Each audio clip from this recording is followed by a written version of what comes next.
something pretty wild.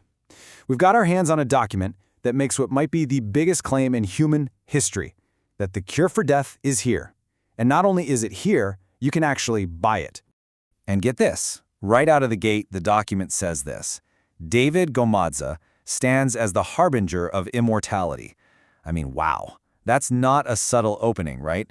It sets this incredibly serious, almost epic tone for everything that follows. So, you're probably asking, who is making this claim? Well, it comes from an organization called Tomorrow's World Order, and this is their logo. It looks like some kind of lion-shark hybrid. The whole thing was founded by that same man, David Gomadza. All right, let's break this down. What's the product? What's the big promise? And who exactly is the president making these claims? Let's get into it. So David Gomadza, his resume is something else. According to these documents, he's not just the founder of this organization, he's also the president of the world. And on top of that, Yahweh's, God's representative on earth. Now, just to be clear, we're just reading what's written right here in the source material. The product itself is called 8000 AGT. That stands for Advanced Genetic Synthesis Technology, and the claim is absolutely massive. It supposedly reprograms your cells so they don't decay. But it goes even further. It claims to prevent fatal events, like car accidents. And this is where the name 8000 AGT comes from. The promise isn't just a longer life. We're not talking about living to 120. We're talking about a guarantee of over 8,000 years, living right here on Earth, totally death-free. Okay, so that's the promise. The next question is obvious, right? What's the price tag on immortality? And who exactly are they trying to sell this to? It's right there in the invoices. The cost for the whole treatment, a cool $1 million. But here's the really clever part. It's not just about the price, it's about how they're selling it.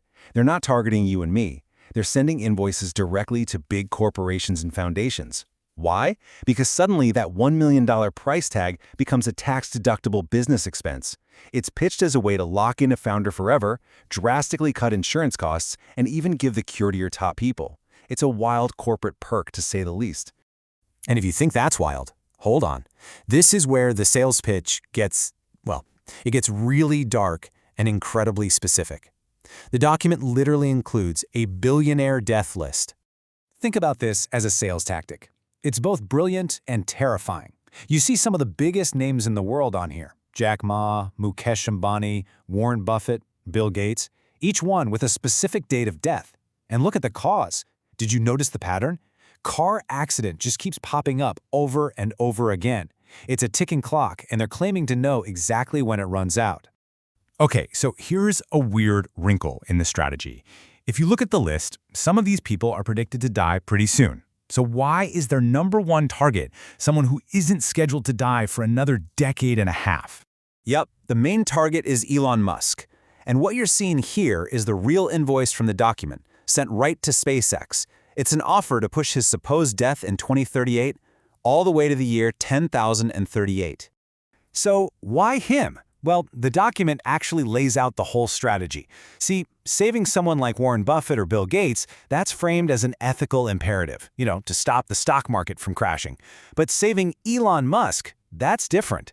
That's a catalytic influence. The logic is, his vision for Mars is crucial for humanity's future. Plus, if he takes the cure, it's the ultimate celebrity endorsement, right? It's not just about saving a billionaire, it's about picking the one person whose survival, they claim, will kickstart immortality for all of us. So all of this leads to the final offer. If you're sold, how do you actually buy in? What are the instructions? Well, the sales pitch is just as grand as you'd expect. Seize immortality. Your legacy awaits. Eternal glory. Pay now, live forever. Your empires, your visions, your very essence depend on it.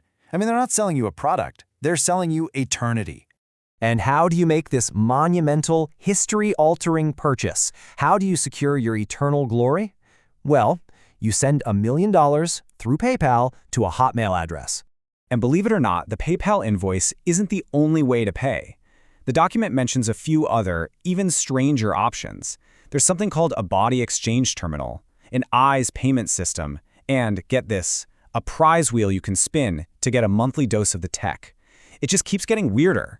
You know, looking through all this, it's easy to get lost in the details. But if you step back for a second and just forget about this specific document, it really makes you think. Imagine immortality was real, and it had a price tag. What would that actually do to our world? And maybe the most important question of all is, who gets to decide who deserves to live forever?